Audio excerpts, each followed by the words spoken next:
మిగతా 2 రోజుల్ని మనం శాంతియుతంగా నిరాహార దీక్షతో చేపట్టాలనేసి నిర్ణయించడం జరిగింది. మంత్రులుగా ఉన్నవాళ్లు బాధ్యత తీసుకోవాలి. ఇది మంత్రులు, ముఖ్యమంత్రులు, ఎమ్మెల్యేలు నిమిత్త మాత్రులు.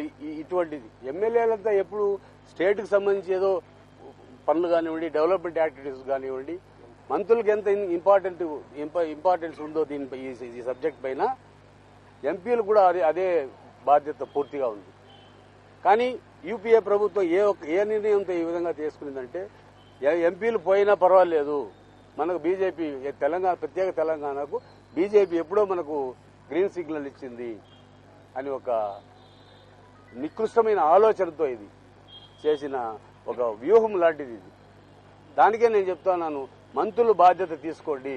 ఈ రోజు మంత్రులంతా మీరు రిజైన్ చేయండి. మంత్రులుగా మీరు రిజైన్ చేయండి. మీలోనే ఐకమత్యం లేదు. సీమాంధ్ర ఉన్న మంత్రుల్లోనే ఐకమత్యం లేదు.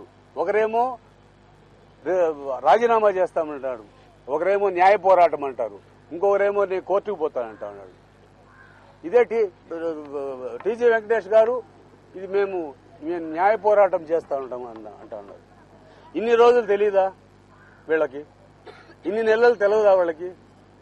ఇది అన్యాయం జరగబోతుంది భవిష్యత్తులో అనేది వాళ్ళకి తెలుసును. కానీ ఇప్పుడు న్యాయ పోరాటం అంటే, అన్ని అయిన తర్వాత న్యాయ పోరాటం అంటే ప్రజలు నమ్ముతారా? కేవలం నీ కోసరము, లేదు నీ బిజినెస్ కోసరము, లేదు నీ పదవి కోసరము మాట్లాడిన మాటలుగా తెలుసుకుంటారే కానీ ప్రజలు అంత అమాయకులు అయితే కానే కాదు. చెప్తారు సమయం వచ్చినప్పుడు. ఆ నియోజకవర్గానికి మంత్రి అని చెప్పరు, రాష్ట్ర మంత్రులు అంటారు, రాష్ట్ర ముఖ్యమంత్రి అంటారు. ఇటువంటి పరిస్థితుల్లో రాష్ట్రం ఉంటే ఈ రోజు ఇద్దరు చనిపోయినారంటే ప్రతి ఒక్కరు కూడా బాధపడాల్సిన అవసరం ఉంది. అమాయకులు.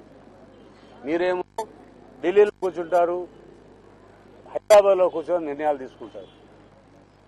వాళ్ళలో చిత్తశుద్ధి లేదు.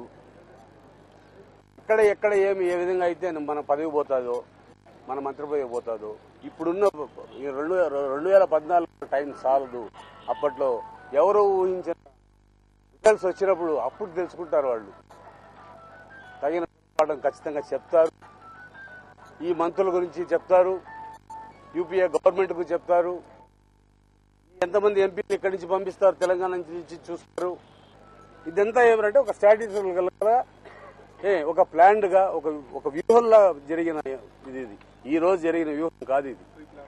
చాలా ప్రీ ప్లాన్డ్ గా, చాలా కాలంగా చేసి ఈ విధంగా స్టెప్ బై స్టెప్ ఈ విధంగా తీసుకురావాలి అని తీసుకుని వచ్చి ఈ రోజు మొత్తం మందిని సీమాంధ్ర వాసులందరికీ ద్రోహం చేసినారు.